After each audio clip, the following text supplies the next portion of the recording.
Hey everybody, this is Pastor Heath, Miss Michelle, and we just wanted to touch base with you today and say hello to you, and then also let you know that we love you. We miss seeing you here at church. I wanted to give you a couple updates from some things that have been going on just recently, and just kind of catch you up to speed and let you know some things that are on our heart this afternoon. I've grown up in ministry my whole life. My dad was a pastor for years, and growing up in multiple different churches. And this year, in this fall, I'll celebrate my 20th year in ministry in some capacity. But growing up around people in ministry my entire life, going to Bible college, I've never been personally involved in a situation like the one that we're facing right now. This is all new, and it's constantly changing and adapting. It's a very fluid situation. We've heard that word several times being mentioned. Maybe you're like we were yesterday watching our governor's address and his comments, wondering how this affects you and your personal family.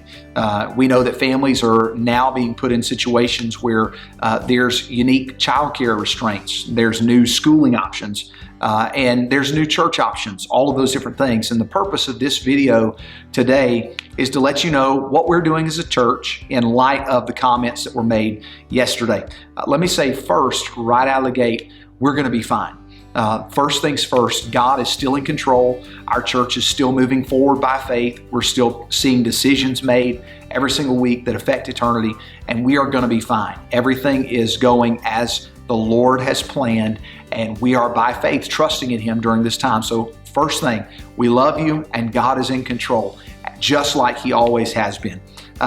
The second thing is just kind of let you know what we're doing and the way that we're thinking as far as services and our schedule going forward.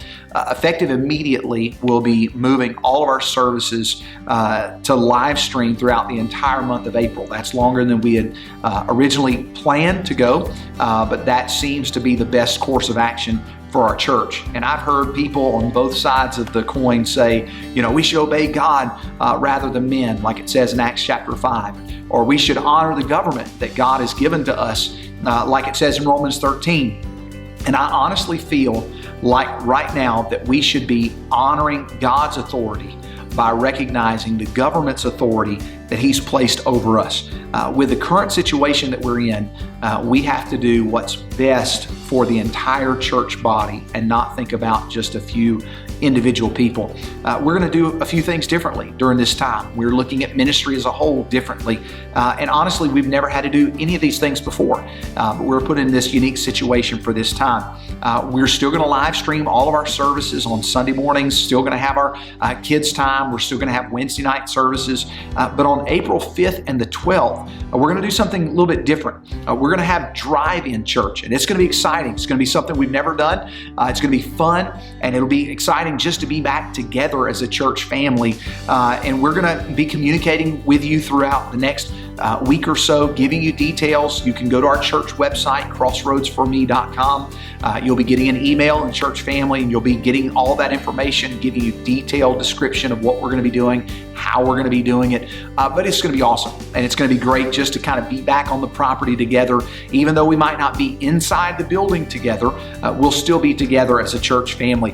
The website will also have additional information about what we're going to do, how we're going to do it. And you can always reach out to us here at the church office through the phone, through sending us a personal text, through email, and get any information or questions you might have. We're formulating a plan right now for our growth groups, getting those kicked off, Lord willing, as early as this coming weekend, back together.